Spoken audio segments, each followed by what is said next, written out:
We have more breaking news to start the show. I'm sure the Rooster mentioned this at the end of his show with Doc, but the Commanders have done the thing that I think was probably the best bet of free agency. If you had to bet on one player to sign in Washington, it should have been Dante Fowler, the defensive end who last was with Dan Quinn in Dallas. And I say that both as a factual of where he was most recently playing NFL football and most recently where he was with Dan Quinn. Fowler was with Dan Quinn in Dallas. He was with Dan Quinn in Atlanta. And he was with Dan Quinn all the way back when he was in college at Florida. Dan Quinn, I think, recruited him there. So he is certainly a Dan Quinn guy and has been quoted relatively recently as saying, if I could just play for Dan the rest of my life, that is good with me. Quote unquote, not quote unquote, paraphrase of the quote. So, Anthony, the inevitable has happened. The Commanders have signed Dante Fowler, who is either Dan Quinn's favorite player or Dante Fowler has gotten to re-sign with Dan Quinn, who is definitely his favorite coach. I think both things can be true. Maybe. Maybe. Fowler now rounding out a defensive line room that includes his former teammate in Dallas, Dorrance Armstrong. It includes Cleveland Ferrell, who signed this morning. And we'll circle back to kind of the bigger picture of free agency and how it's all going on this Vibe Check Tuesday with you at 301-230-0980 in just a few moments. 301-230-0980. But, and I want to start with quarterback because I do think that some of the narrative around the move today is interesting and worthwhile, and some of it is a bit out of control. If you have not heard, Stuck in a Skiff. I think we need a segment like that, Anthony. Stuck in a Skiff. It's the only thing we could only do in D.C. because it's the only city where there's an actual decent percentage of people who go to work every day, put their phone in a safe place, and can't look at it because they're looking at secure national security information on a regular basis. And then they get in their cars and they listen to this very silly show. But if you were stuck in a skiff, this morning the Commanders agreed to terms with Marcus Mariota on a one-year deal, a little bit more than $6 million. The max is was 10, 12, somewhere in that range. 10. $10 million. So if he plays, then he gets a bunch of incentives. Fine. But they get Marcus Mariota. And immediately the speculation starts of, well, what does this mean for Sam Howell? And more importantly, what does this mean for the second overall pick in the draft? And I'm not going to be shady about it. Like, even JP, who's really smart and really plugged in, was like, I think this means they're leaning towards Jaden Daniels. And I would tell this to JP. JP might be listening right now. If he calls in, then we can talk about it. But I would tell him if he's sitting right here, I think it means absolutely nothing for the number 2 pick in the draft. And I think that is very, very silly. I think that at the end of the day, you're picking from a pool of available players that are out there. And some quarterbacks or some teams like building their quarterback rooms with like quarterbacks. Some teams like building their quarterback rooms with unlike quarterbacks on purpose so that if all of a sudden the backup winds up playing, the defense is very unprepared for that, and it winds up being this gigantic curveball after a game full of fastballs. And it gives you a chance to win, and then hopefully your starter's back the week after. But there's all kinds of different philosophies. But what you're not going to do is take a look at the pool of available backup quarterbacks in the year 2024 and go, our franchise quarterback is going to depend on what we can get here, or we're gonna take a one-year deal and based off the guy that we think we're going to draft and build our quarterback room that way. No, what Marcus Mariota is a continuance of a pattern that has nothing to do with the future and everything to do with the present. Presently, the Washington Commanders, in an extremely good and meaningful way, understand that they are laying the foundation for their franchise for years to come. In order to help lay that foundation, they are recruiting players who have familiarity with coaches up and down the staff. Austin Eckler, who signed just after our show went off the air last night, because of course he did, has familiarity with Anthony Lynn, essential coach on this staff, assistant head coach, and run game coordinator. He will be able to help Brian Robinson if he doesn't straight up beat him for the job. And because if Austin Eckler is the running back that he was 2 years ago and 3 years ago, then he probably beats Brian Robinson out for the job. If Austin Eckler is closer to what he was last year, where he was banged up and maybe has lost a step, then Robinson will beat him out easily and Eckler will be the third down back. That is certainly my prediction. But hey, maybe it's somewhere in between, and maybe Eckler has a couple monster games this year. But I think the most important thing is that he knows how Anthony Lynn is about his business. And as they install stuff with Lynn as the run game coordinator, he's got a guy who can vouch for how good of a coach that Lynn is. Zach Ertz is Cliff Kingsbury's guy. He gets a tight end at a position of need, absolutely a player that you want to bring in. By the way, Ertz officially announced today, actually did a conference call with local media as well, since he was available to sign before the league year officially starts tomorrow.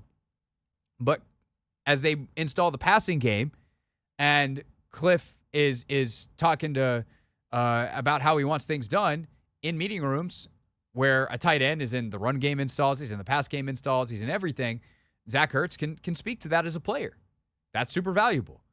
And what Marcus Mariota is that same thing for Brian Johnson, pass game coordinator and assistant head coach, who was obviously the OC in Philly last year and the quarterback's coach the year before that. But Mariota spent last year in Philadelphia as the backup to Jalen Hurts. Johnson undoubtedly was asked for his input, and he said, hey, Marcus was a really good backup for Jalen Hurts. I think he would be really good for Jaden or Drake or whoever we're thinking about drafting. And it's not about he's a better fit one or the other because of similarities in play style, because a lot of people even drew the connection to Jaden Daniels. And I think that there's a lot of elements of Marcus Mariota's game that are much more similar to Drake May. RPO heavy, like can run it. Obviously, Marcus is a better runner than Drake. Jaden's a better runner than them both. But Drake more effective over the middle of the field, where Daniels barely sprayed it over the middle of the field at all. And Mariota's been pretty good on that over the course of his career. He's not as effective as an outside thrower, where Jaden Daniels was incredible in college and projects very well to the NFL. So as passers, they're very, very different. So just because they're smaller frame guys who can run around doesn't mean that you automatically draw the line at an NFL quarterback level of one to the other. What Marcus Mariota is a guy who has worked with Brian Johnson, who can help as a veteran who's seen a bunch of stuff and started a bunch of games in the room. He can reliably play football for you and help you at least maintain some level of competitiveness if your rookie is not ready and you're not in a tank situation and as you build and lay the foundation for your team. He's got a great reputation out of the one wacky year in Atlanta where there was a lot more going on, as we found out in quarterback. The Netflix show, you'll remember he left the team as he was hurt, and then his wife was giving birth, and he was basically like, when else am I going to have a chance as a football player to spend this much time with my newborn child? And so he left the team, and it was weird how it all went down. It wasn't the best look as a teammate, but as a human being, I have no problem with it. He wasn't going to play again, and he had the chance to spend quality time with his newborn, which is really important for the child and the parent.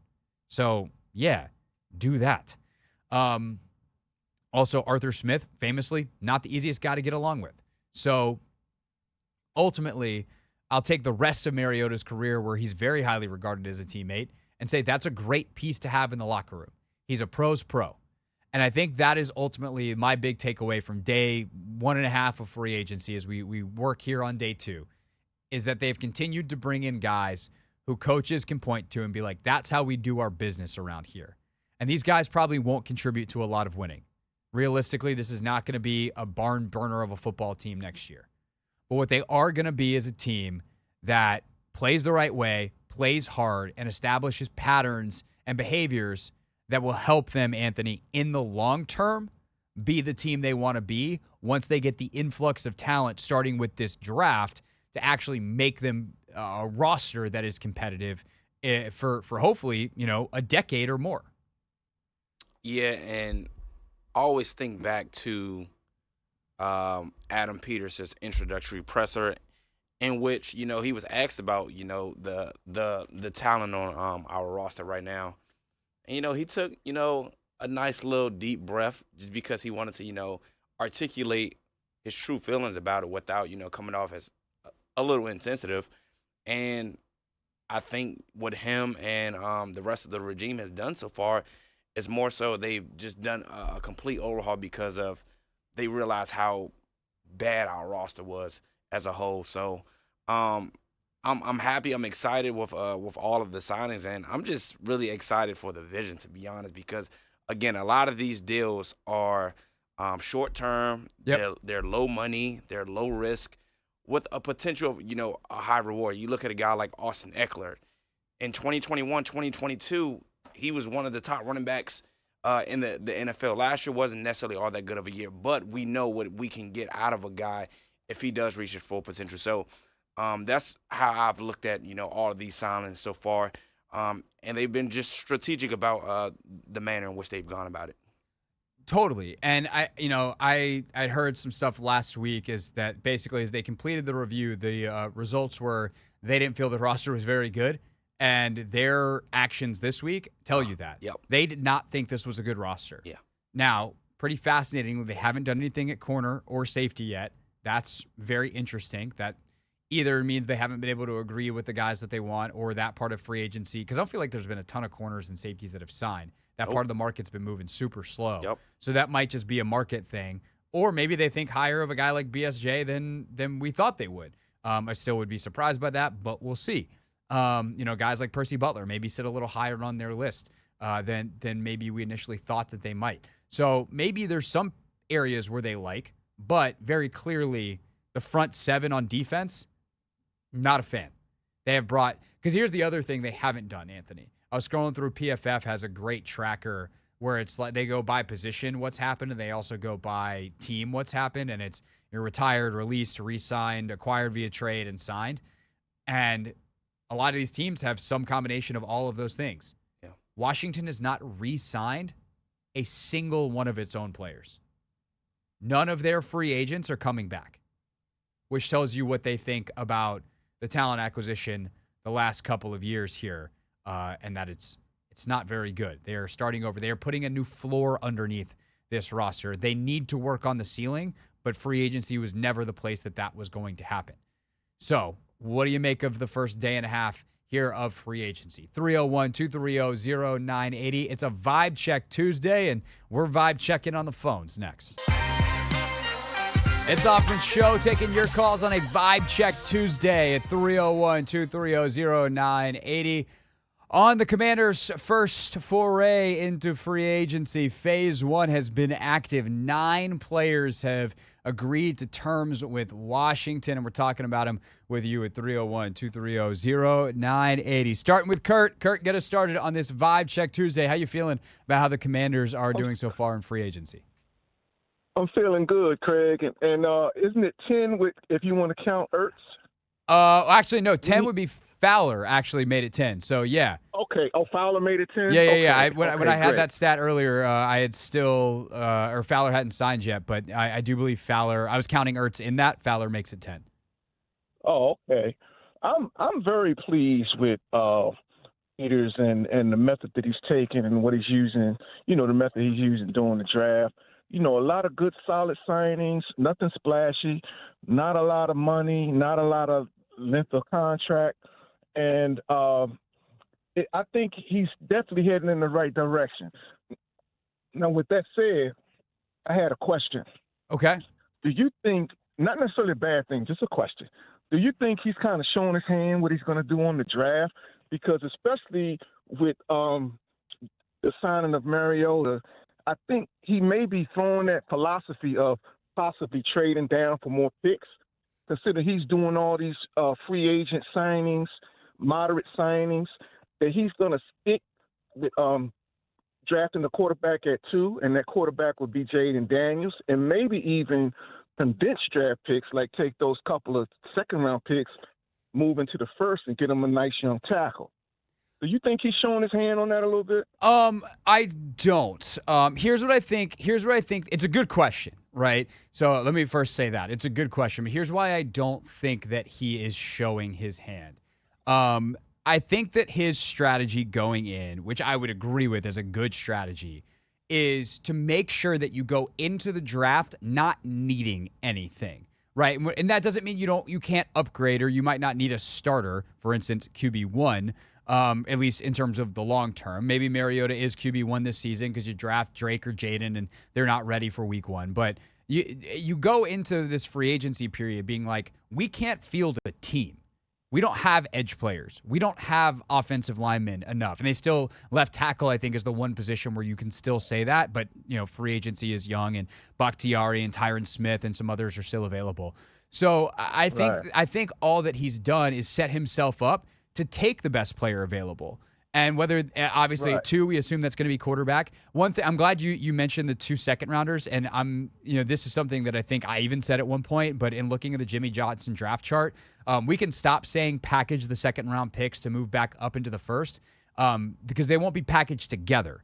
They only need to package one of them. So if you want to do 36 and, I'm trying to remember, I think it's like a 4th-rounder, the Jimmy Johnson trade chart says that gets you into the mid-20s. So, and that team still use that chart. So that's a good thing, right? That means you could still go 2 at quarterback, Tyler Guyton out of Oklahoma at tackle at 23, let's say, and have pick 40, and it just costs you something either next year or later in the draft. And considering how many picks they have, I'm not concerned about that. If you want to take the 99, the pick they're going to get from San Francisco in return for Chase Young, and package that with 36 or 40 to go take Guyton, or if you need to move up and take Darius Robinson or Chop Robinson in the first round, they're now in a position to do that. And so I think what Peters has done is every team has got to sign guys, and of course there is a level of tipping your hand that happens there. But what he's really just done is built the floor of the roster, which allows you to build the ceiling through the draft, which I think is what he's wanted to do all along. So I think they've executed the plan very well. Okay. All right. Good. Seems like Kurt's on board. That. Yeah. Kurt, appreciate the call. Thank you. Let's keep it going. 301-230-0980, the Team 980 listener line.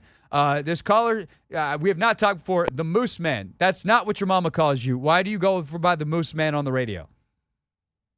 Oh, that's my nickname, long-time nickname. Everybody calls me the Moose Man. Okay, we'll go with it. That's cool. Moose Man, what's up? How do you think about the Commanders, or what do you think about the Commanders signing so far?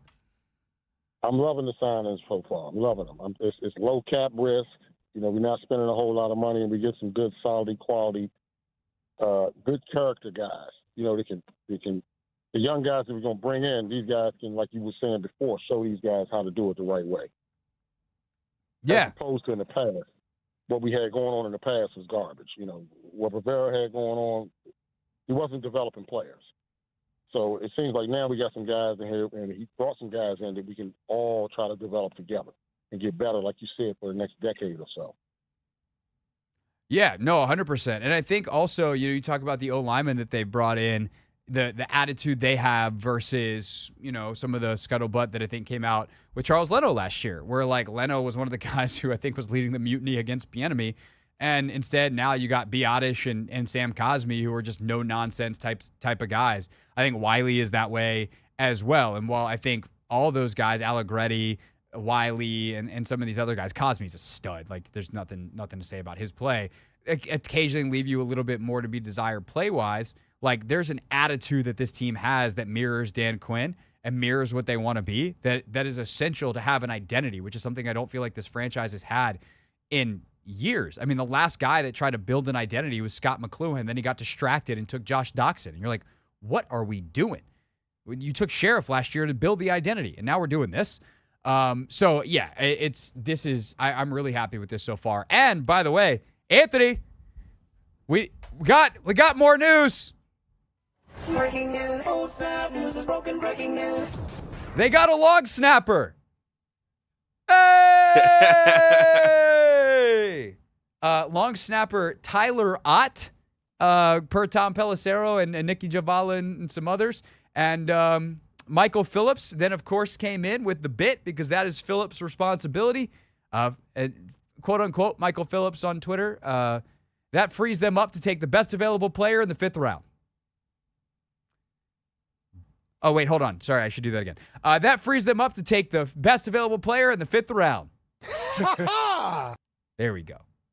301-230-0980 is the phone number. That is the Team 980 listener line. We are also, of course, monitoring your comments on YouTube at the Team 980 for those of you watching on the live stream. No matter how you are consuming the show now, probably not going to be in that same spot for 3 hours. So make sure that you know all the different ways that you can get to us. 980 AM on your radio, 1067 HD2 if you have an HD radio. Of course, you can always listen on the free Odyssey app, whether that is in your car on Bluetooth, whether that is on your headphones walking around, out loud in your kitchen as you're making dinner later, or if you want to, if you're driving home right now, you get home, go to your smart TV, pull up the YouTube app, and hit the Team 980 on YouTube, and we are streaming live there. Again, it is Commanders coverage all day. You don't have to wait and see if they'll talk about the Commanders on NFL Live or NFL Network or any of these other fine national outlets.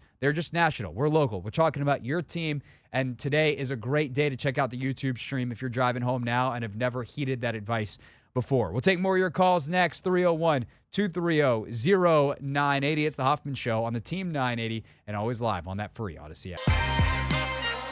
Right now, more of you, 301-230-0980. That is the Team 980 listener line, and we're getting your thoughts and feelings on how the Commanders have done so far in free agency on a Vibe Check Tuesday.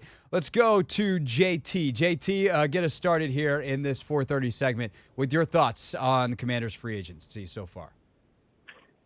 Hey, what's up, fellas? How are you? Doing well, bro. Hey, so far, man, I love every single thing that we've done, excuse me. I do wish, and I'm not sure your thoughts on this, that we had tried to make an attempt or make a run at Patrick Queen, because I thought that with Queen, the gentleman from Carolina, and Jamin Davis, I think that would be a pretty potent linebacking room. It's not to say, obviously, they don't go linebacker in a draft, but I definitely would have loved to see them go after Queen, especially since we only got two linebackers. I will say this real roster. quick, though, about Queen, JT. Like, he doesn't call the signals. He's not a Mike linebacker. His like production took off when they got Roquan Smith in there. And so he and Jamin play the same position, basically. Luvu can play Mike. And so I think that, like, Luvu and Davis is the better pairing. Queen might be the best player of the three overall in the right setting, but you also are dealing with the reality of cost and what you have in-house. And so while I totally get wanting Patrick Queen, I actually don't think he's a fit here, and I'm happy they didn't go spending that money accordingly. I got you. And lastly, what are your thoughts on Danielle Hunter? I don't know. With our moves today, does that knock us out for going after him?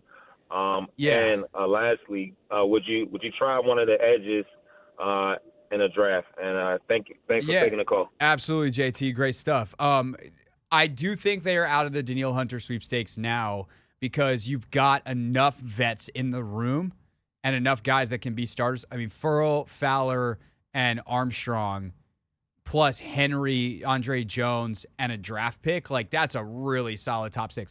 I guess when I say it out loud, they could still go after Danielle Hunter, I guess. But I think you're better off going after a young guy with upside at this point. And you've got, Hunter is a different type of player than the guys they've brought in. Most of the guys they brought in are like hard edge setters. Armstrong's a little bit more of a balanced player, I would say. Furl, run defender. Fowler, well, I guess Fowler has some pass rush juice. He just doesn't have a lot of sack numbers recently. He had a 11.5 sack season back in back in LA. It was like 2019, I think it was. But he's been really like a 3 to 5 sack guy most of the last couple of years. So his pass rush grade on PFF is pretty solid, but I tend to think that at this point, you've kind of got a lot of your rotation guys. And at this stage of his career, I don't know that Danielle Hunter is a lot more than that.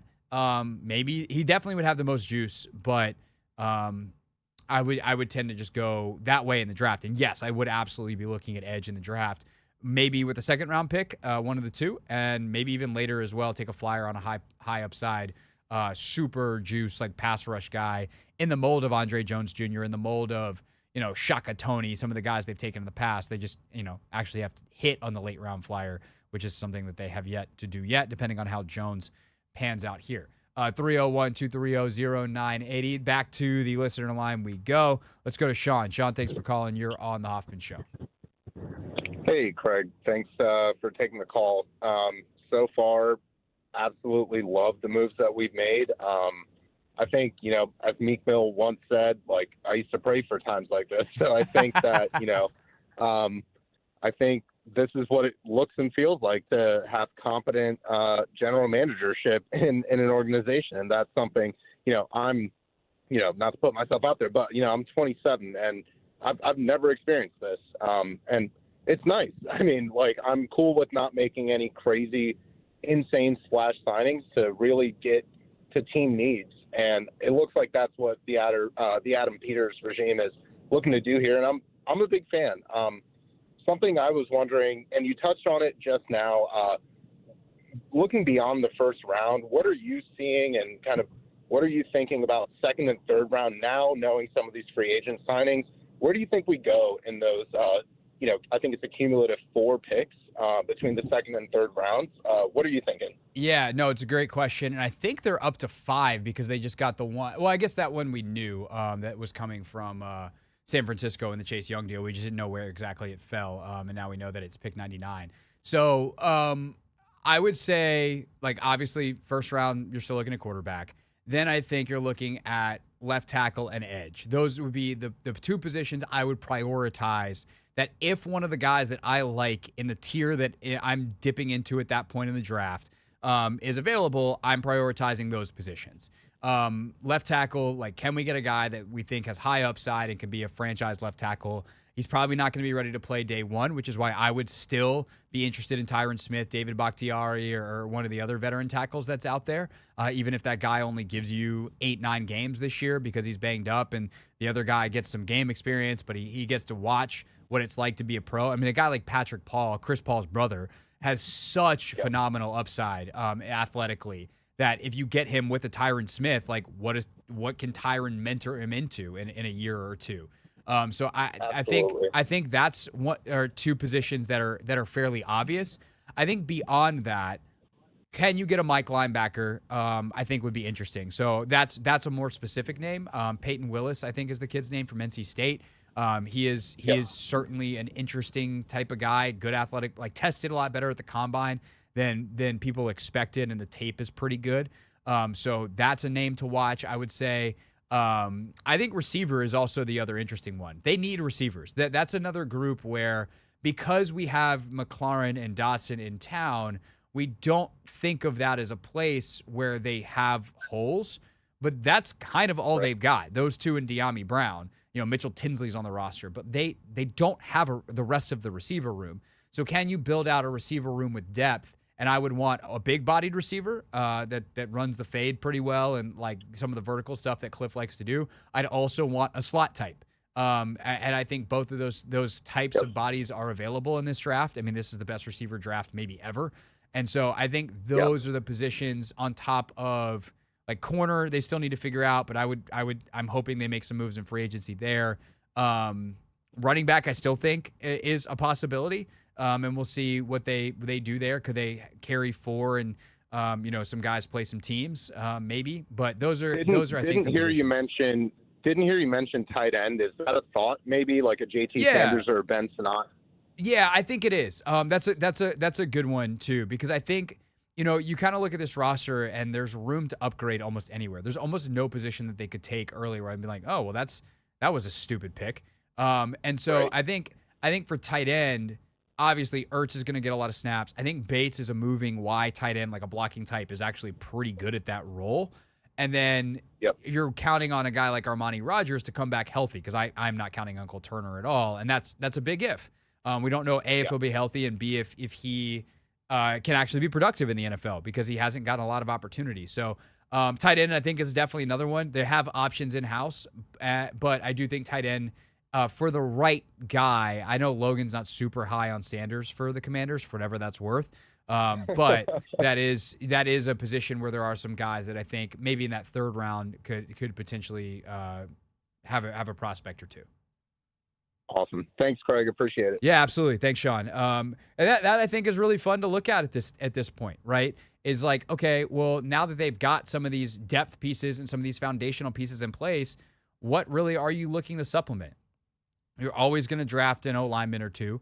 You're always gonna look at the defensive line, because there's just so many guys in those rooms. And then your linebackers, your safeties, your receivers, your tight ends, guys that can double as special teams players as well. Running backs, I think, are always in play, obviously. And then it's like, do you take a swing on a quarterback? Do you take a swing on a specialist in the 6th or 7th round? Hopefully the 7th round. But even then, like, they signed Brandon McManus, and they just it's a kick, and they just signed a long snapper. So you don't got to worry about that stuff either. So really, really cool to see this roster come together. And again, I think Adam Peters is doing a great job getting certain types of guys from a makeup standpoint that's going to give this team a real identity for the first time in a long time, if not the first time in many of your lives, and certainly in my time covering this football team. It's the Hoffman Show. We're on the Team 980. We're always live as well on the free Odyssey app. More of your calls next, 301-230-0980.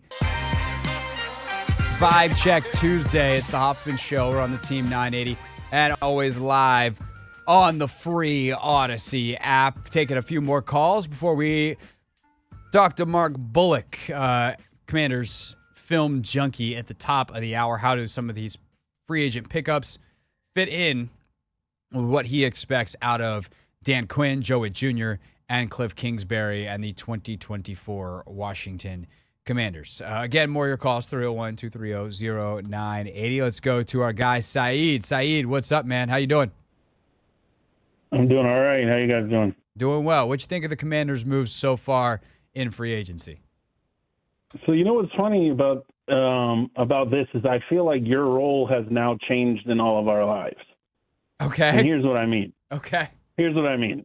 So like, and you know, I keep it 100. So like last year I had to listen to you about free agents because I had to get you to educate me on who these people are, why we would ever sign them. I had no clue why Cody Barton was our saving grace for being, you know, for our linebacker core. I had to listen to you because I needed you honestly to put knowledge into my head that wasn't there already, which is kind of rare because I don't listen to you to educate me normally.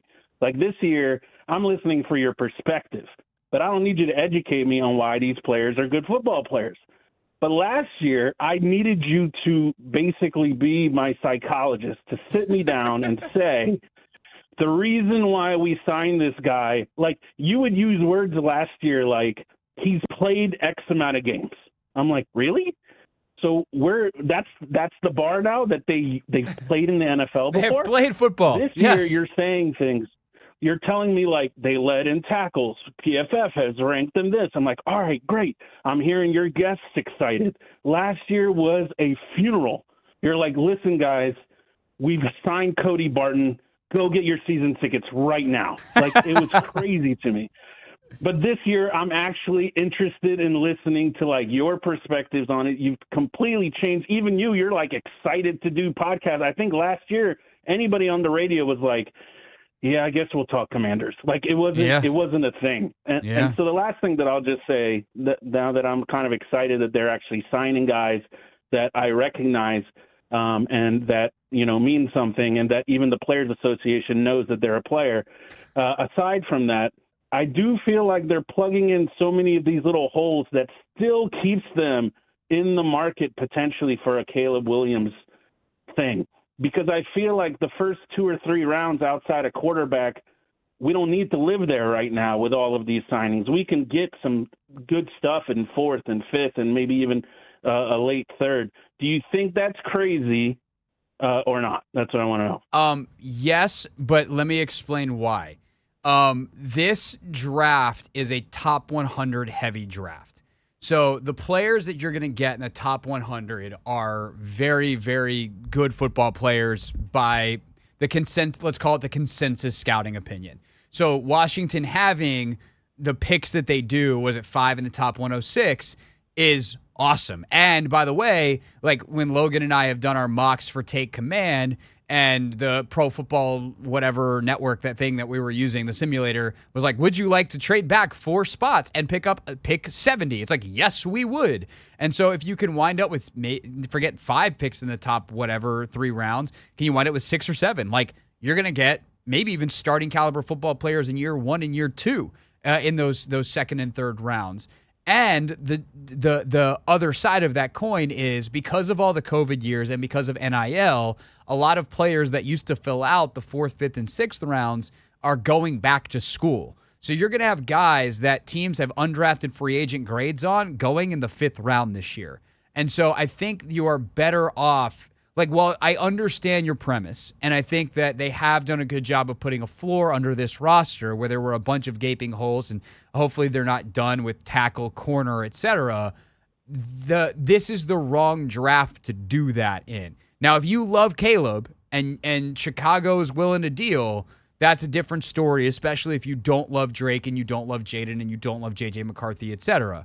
But I don't think that this is like free agency is being done with that in mind. I think this floor has to be under the roster no matter what. And I think this is a bad draft to give up draft capital in, unless you are the one exception I would make is if you love a Tyler Guyton, if you love a Darius Robinson, and they start to fall into the mid-20s and you can give up 36 and like 101 or whatever it is for that. That's a 2-for-1 that I would potentially do where I feel like I'm going to get a starter.